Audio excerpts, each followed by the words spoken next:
This conference will now be recorded. Good morning, all of you all. So we have almost completed your microbiology portion. We thought today, this month, you'll be arriving so that we can start up with the practical because we are lacking in the practical classes. Since we are not able to reach you this month also, so we have just started with an applied exercises where we will be studying about 10 to 11 applied exercises. Of course, these exercises, though theoretically we are teaching you now, which already has been completed in the classroom also. Practically, anyhow, we'll try to sum up when you come and show you the media and the biochemical reactions, how they look and how they look under the Gram stain. So with this, I just start up with last class we had about applied staphylococci. This class will be having about applied Escherichia coli, which is the most important cause of urinary tract infection. Not only Escherichia coli is the cause of urinary tract infection, it also causes other infections like diarrhea, septicemia, wound infections, and many others. Of course, urinary tract infection is one of the important syndromes caused by Escherichia coli. So Escherichia coli tops when you speak about urinary tract infections. So we are discussing Escherichia coli in two parts. One will be urinary tract infection and next class we will be dealing about diarrhea. Escherichia coli diarrhea is especially common in the infants. So that part will be dealt in the next class. So if you are having the records, I don't know whether you people are having the records with you all or not. If you are having the records, page number 160. I repeat, page number 160. You just note down all the questions which we will be discussing one by one. Whenever I have written 1, 2, 3 and all questions are there. Below the question, answer also is there. You need to write that in your practical book. Page number 160, urinary tract infection. 160, heading will be urinary tract infection, Escherichia coli. There you need to write down that.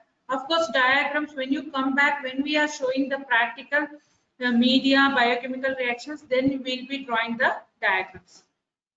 If you have the record, please update it. If you don't have the record, you have left the record in the in the hostels only, then just write down in the paper. So when you come back, you can write. Please don't think that I can copy it from the seniors. Please write down here so that you don't write any mistakes. So Escherichia coli, if you speak about urinary tract infection, is a very common one, which may be upper. You can see the kidney structures and the bladder along with the urethra and ureters. So urinary tract infection, lower urinary tract and upper urinary tract, as we speak about respiratory upper and lower respiratory tract infection. So lower urinary tract infection or upper urinary tract infection, both can be dangerous, but especially upper urinary tract infection can be life threatening because that can damage the kidney completely, and once the kidney is damaged, if both kidneys are damaged, then the patient may land up with dialysis, and if that also don't work up, then they have to go for kidney transplant. So urinary tract infection looks very simple, very common. One more major, but it can be, if untreated, if not properly taken care of, can lead to very serious consequences.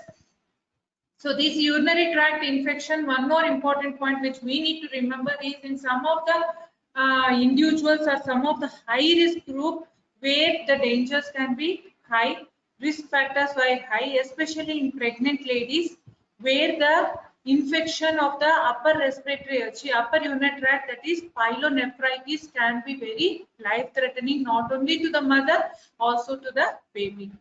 And one more important thing which is bad and threatening, I mean irritating to the individuals, patients, are that urinary tract infections are very recurrent. Recurrent urinary tract infections are very common. Most of the time, the individuals return to you that again I have the same problems like dysuria, increasing urine frequency, burning micturition, and all can be there. So recurrence is very, very common. So complete treatment, proper treatment is most important. Identification of the proper organism is also very important to treat the infections.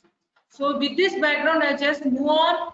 So urinary tract infection can be caused by a number of organisms, of which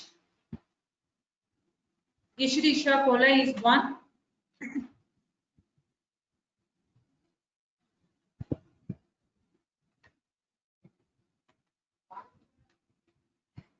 So this is the case history which you need to write in your practical book. A midstream clean catch urine sample collected from a female aged 22 years complaining of sudden onset of fever, dysuria, pain in the loin and flanks. So with this is the history. This is the patient history. The patient is presenting to you with fever. So mild onset of fever can be there. Sometimes fever with chills can be there. Usually fever with chills, most of the time you go in favor of malaria or other diseases, but you need to keep urinary tract infection also in your mind when you are speaking about your urinary tract infection. So sudden onset of fever along with some people may present with chills and rigors also. Dysuria can be there, pain in the loin and flanks are the most common features. Sometimes the patient only present only with the pain in the loins or only burning micturition. So anything can be the presentation, but this is the most common presentation, so they have put up with this. And more thing is, not all cases present with the symptoms. Sometimes asymptomatic cases, urinary tract infections are also very common. That is called as asymptomatic bacteriuria. This might be very dangerous, especially in the pregnant ladies or other high risk individuals. But usually, history wise, if you want to take, they may present with fever, dysuria, pain in the loin and flanks.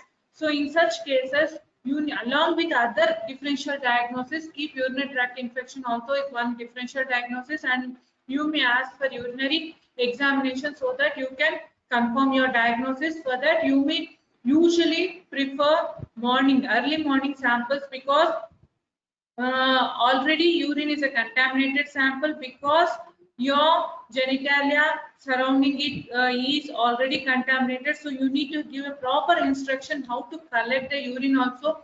So midstream early morning sample preferable one. Second, midstream urine sample only should be collected, clean catch. One more thing, you are doing culture. So if you are going for culture, sterile container. All these should be kept in mind when you are going for the laboratory diagnosis. One is, see that patient, how you need to instruct the patient how to collect the midstream urine sample. Clean the private parts properly. After cleaning it, initial part of the urine should be left over. Only the middle part of the urine should be collected. That should be properly instructed. And when they are collecting, see that they don't touch their hand or anything. Immediately open the sterile container, collect it, immediately close the container, because please remember your hands also can contain the commensal organisms. Apart from that, air also contains the organisms. So you need to be very careful when you are collecting. That should be instructed in a proper way to the patient, so that they don't do any mistakes, so that your laboratory report is reliable, so that your treatment can be started on this laboratory report. So laboratory diagnosis does not begin in the laboratory, that begins at the patient bedside collection. So collection, from the collection point, if the collection is proper, only your diagnosis will be proper, or your report will be proper. So after instructing the carefully patient, you can collect that, ask him to collect, and immediately once collecting, today he is collecting, tomorrow he is giving to the laboratory. No, that's not a correct one. Immediately after collecting, transport to the laboratory at the earliest, best is within the half an hour. So OP samples usually they collect in the lab only and give the sample. That should not be a problem. But IP samples, doctor comes to the rounds and he advises the urine examination. Sister tells the patient collects it. He keeps it somewhere for 2 or 3 hours. Then the nurse comes. He says, my shift is over, so next person should come. So after 6 or 7 hours, they transport the sample to the laboratory. It's of no use, because urine is a rich one. Our microorganisms can multiply easily. That report may not be reliable.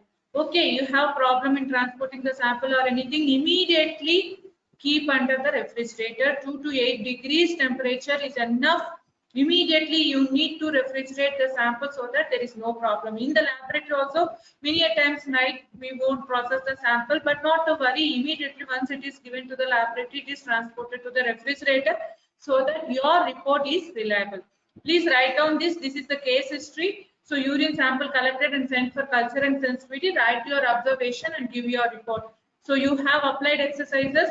This counts for 15 marks. So 4 exercises is there. One is gram staining, one is Leiden staining. Third one is applied exercises, and fourth one your parasitology exercises, that is stool examination. So applied exercise of the 11 or 12 exercises which will be dealing with your one will be given to you. That depends upon the choice, because we remove the chits, whichever chit you get depending on that. So you need to be you're learning all the 12 exercises so that anything can be your exercise. So this is one of the important exercise, so be careful. So if you come little bit about urinary tract infection, so these are kidney, ureter, bladder and urethra. So these are just the structure of the kidneys, which we have already told. Etiology, many organisms can cause, of which again I would like to tell, these are only aerobic organisms, bacterial organisms, not only bacterial, fungal, any organism can viral. There are viral causes also, but most common bacterial causes are there. Apart from bacterial causes, of course, in female candida can also be a problem, which can cause urinary tract infection. So most common etiology, Escherichia coli predominates, followed by Proteus, Klebsiella, Staphylococcus epidermidis, that is more common in the females, that is Coagulous negative Staphylococci, Enterobacter, Citrobacter, Pseudomonas aeruginosa. Pseudomonas aeruginosa especially common in hospitals. So hospital acquired infection, especially in the catheterized patients, it is very common. Whereas though Escherichia coli is in the top of the list, but now Klebsiella is taking predominance over Escherichia coli because of multi-drug resistance, because Klebsiella already drug resistant. Apart from that, because of hospital stay and various other misuse of antibiotics and all, it is also taking predominance. So Escherichia coli, Klebsiella are the topmost, followed by Proteus and other organisms. Not only Staphylococcus epidermidis, apart from Staphylococcus epidermidis, that is Coagulous negative Staphylococci, Coagulous positive Staphylococci can also cause the infections. So symptoms: frequent urination, which we have already told, burning micturition, urinating blood very rarely, uncontrollable urinate, urgent need to urinate, mild fever, severe pain in the lower abdomen, that is loin pain can also be there, cloudy or foul smelling urine. All these are some of the symptoms which can be there. Not required that all patients should have all the symptoms. Some patients may have no symptoms. Those are called as asymptomatic bacteriuria, but they are also carrying the bacteria. They can also be dangerous, especially in the high risk individuals. Main problem of treatment: increased drug resistance of Escherichia coli to some of the drugs. Not only Escherichia coli, other organisms like Klebsiella and Proteus also showing the resistance, that can be very dangerous. So after the first question, this is the first question. For initial case history I have given. So after the case history, which you need to write in your record, next you need to write about wet mount examination of the urine. So these are the questions which will be asked to you. So you need to fill up these answers. So plenty of pustules and few epithelial cells. So direct gram stain have been done here. In the direct gram stain, you can see gram negative bacilli, because Escherichia coli is there. Apart from Escherichia coli, any other organism is there, like Staphylococci and all, they can be also taken care of. So what, depending upon the organism, you can write. So plenty of, because I am speaking about Escherichia coli, I'll be you can see under the gram stain plenty of pustules and few epithelial cells are seen. Here pustules are not seen because this is not direct gram stain slide. This is from the culture, and the other one is electron microscopic picture. So second question: identify the media and note down their characteristics. Please write down. If you want me to go slow, I'll be slow. So identify the media and note down the colony characters on them. So most common media used, because Escherichia coli is a very common organism and easily cultivable, most common media used is MacConkey agar and lead agar. So on MacConkey agar, Escherichia coli and Klebsiella or Citrobacter produce pink colored colonies. You can see the pink colored colonies here. Whereas on the blood agar, you can see non-hemolytic colonies, which are opaque, convex, and two large moist colonies. Whereas here you can see pink colored colonies, especially the organisms I'm speaking about, which are causes of urinary tract infection, Escherichia coli, Klebsiella, and your Citrobacter will give cell up, whereas your Protease, Pseudomonas, and other organisms give non-lactose fermenting colonies.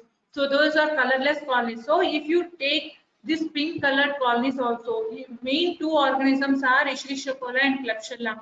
If you need to differentiate there only at the media level, with the McConkey agar, you can differentiate, because Escherichia coli usually produces moist colonies, usually dry colonies, whereas Klebsiella produce moist colonies. Moist colonies because or mucoid colonies. In fact, I can tell more than word moist, it can be mucoid colonies. Mucoid colonies indicates capsule formation. If the capsule is there, Klebsiella you can suspect. Of course, there are some capsulated species of Escherichia coli, but most common is mucoid colonies are less in case of Escherichia coli, more common in case of Klebsiella. So if mucoid nature is there, that is due to capsule and that is due to Klebsiella, whereas dry colonies go in favor of Escherichia coli. Of course, further confirmation will be done by biochemical reactions. So urinary tract infection. So this is the urine sample from suspected patient sample. That sample has been dropped onto the culture media. Here they have put a drop and they have inoculated the plate, as a result of which the colonies have come. These may be Escherichia coli. From this colony, pure culture is there. Again, they can cultivate or they can keep ST plate, or they can directly go and confirm with the microscope whether it is gram positive, gram negative, or the morphology of Escherichia coli, Klebsiella. Because if you take morphology and gram staining, that also there is a difference. Escherichia coli usually is long and thin bacilli, whereas Klebsiella is stout and fat bacilli. So that part also will be useful. Depending upon that also, you can confirm the diagnosis. So at every part, your confirmation is important. So coming to the biochemical reactions can be sugar reactions, or they can be your indole imbic reactions. So both together only are useful. So biochemical reaction sugars, you can see Escherichia coli, glucose, maltose, and lactose, both acid and gas are produced, whereas sucrose, no acid is produced. So depending upon the reactions you can see gas with the help of Durham's tube, which you put in the sugar reactions. So sucrose, no acid, whereas if you take Klebsiella, almost all the sugars it ferments. So depending upon the fermentation of the sugars also, it can be useful. So other biochemical reactions, that is imbic reactions, you can see the first tube is indole. Indole is, you have a red ring. That red ring indicates it is a positive reaction. If no red ring or no ring is there, or yellow ring is there, that is a negative reaction. Whereas methyl red, you can see red color has been formed, that is indicates positive. Whereas VP is negative, that is same reaction, that is yellow color. Whereas citrate, also you can see green color only. If you have a blue color, then it is positive. Urease also negative. Negative is usually yellow color, whereas positive will be pink color. I repeat, indole positive, that is you have a red ring. MR positive, red color, diffuse red color, whereas normal media color, that is yellow color only, that is VP negative. Citrate, normal media color, that is citrate utilization, that is green color, whereas if it turns blue color, that indicates that citrate has been utilized, that is blue color. Urease, again it is negative. Urease usually, if it is positive, it will turn out pink, or else it will be yellow in color. So these, depending upon these reactions also, we can confirm the diagnosis. Since I have already told, again LF colonies, usually Escherichia and Klebsiella are more common. Escherichia most commonly to be differentiated with Klebsiella. At every stage, I am differentiating Klebsiella and Escherichia coli. So if you take Klebsiella, it will be indole negative.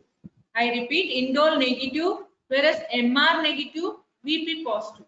MR and VP usually will be opposite. If MR is positive, VP is negative. VP is positive, MR is negative, and citrate positive. That is Klebsiella reaction. So here for Klebsiella, indole will be negative. MR also negative. That is yellow color. VP is positive. That is red color. And citrate is also positive. That is blue color. That indicates Klebsiella. Whereas here you can see indole negative, MR positive, VP negative, and citrate negative. This indicates it is an Escherichia coli organism, and based on the sugars also. Of course, there are some amino acid reactions also. Based on that also you can decide.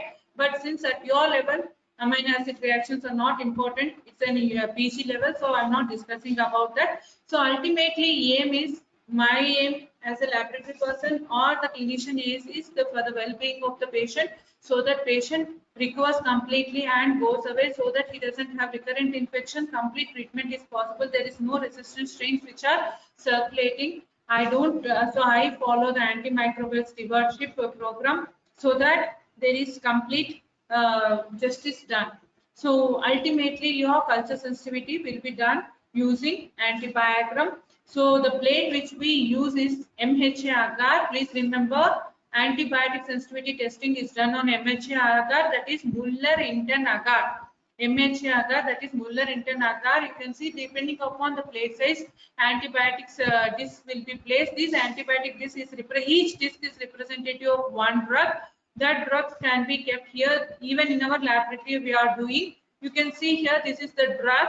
If you have this is, you can see this is the cotrimoxazole, COT. COT represent cotrimoxazole. So if you have a zone of inhibition, zone of clearing, you can see here it's a zone of clearing. If this zone of clearing is there, that indicates the drug is sensitive. Whereas if zone of clearing, you can see this drug, there is no zone of clearing, it indicates a resistant drug. Again, this zone of clearing, first see this, for some drugs it is more, for some drugs it is less. So we need to measure this with a scale. We have a scale for antibiotic biogram scale, and depending upon the drug, you can see this is the Kirby, this is called as Kirby-Boyd disc diffusion test. And you can see for amoxiclav, this is a zone interpretation. If resistant, if it is less than 13 millimeters, it is resistant. Whereas for 14 to 17, that is intermediate zone. Whereas susceptible is greater than 18. So for each drug, it will be different. You can see this column, each drug. This is for amoxicillin. Whereas for dichlorphenicol, it is again different. Ciprofloxacin, it is different. So different depending. So depending on which drug you are keeping, you need to measure the antibiotic sensitivity zones, and depending on that, you will give it as, interpret as intermediate, sensitive, or resistant. If resistant is there, usually in vivo and in vitro are very similar, but there are some difference of 20 to 2 to 3%. So usually if here it is resistant, then we don't prefer the drug. Whereas if it is intermediate sensitive, higher dosage of drugs might be required, whereas susceptibility indicates that patient will respond to that drug. So different antibiotics can be done. This antibiotic selection will be based on first line drugs and second line drugs. First line drugs are usually preferred initially, but if the patient is already on the serious condition, bedridden from a long term hospital stay, then you can go for second and third line drugs depending upon the clinical history. So the clinical correlation is very important, and the association between a laboratory person, microbiologist, and a clinician is very important. They need to interact, they need to discuss about the case, then only we can do complete justice. So sensitive to amikacin, it can be like this. You can, this is your fourth question, that is antibiogram. Sensitive to amikacin, nitrofurantoin, amoxiclav, and ciprofloxacin, whereas resistant to cefatoxime and ceftriaxone. Of course, if required, we can do intermediate sensitivity also, so that we can have a clear cut one. You can see here in this picture how the sensitivity have been run, and this one you can see my cursor. This is the antibiotic sensitivity measuring scale. So we measure in millimeters how much is the sensitive zone, and we compare with this Kirby-Boyd distribution scale. So depending upon that, if it is for amoxicillin, if it is less than 13, I'll give resistant, whereas if it is 14 to 17, I'll give intermediate, and whereas if it is greater than 18, then it is given as resistant. So this is how the antibiotic sensitivity is done. Whole of this process will require 3 days. Today I have received the sample. Second day, if the patient is having growth. Second day there will be growth of the one, and same day on the second day we keep the biochemical reactions and antibiotic sensitivity plate. So the third day result will be announced. Of course, you may ask if all the drugs have come out resistant. In such cases, what we can do? Then report will be delayed for one more day, where you can use higher version of the drugs, that is second line or third line drugs, because first line drugs are all resistant. So go for second and third line. That is how we follow the protocol in the lab. So finally, report, that is your fifth question. This is fifth one. The isolated organism is Escherichia coli, sensitive to amikacin, nitrofurantoin, amoxiclav, and ciprofloxacin. This is how you write, so that will be helpful to the clinician. So these are your clinical syndromic management examples. Sixth question, importance of significant bacteriuria. So urine is a contaminated sample, which I am telling, not like your CSF or other fluids like pleural fluid or pericardial fluid. Urine is a contaminated sample, so you should be very careful. 1 or 2 colonies does not mean that they are significant. So presence of more than 10⁵ viable bacilli or 1 lakh colonies, colony forming unit per ml per m of urine is called as significant bacteriuria. If there is significant bacteria only, you need to go for treatment. Usually without significant bacteria, no treatment is required.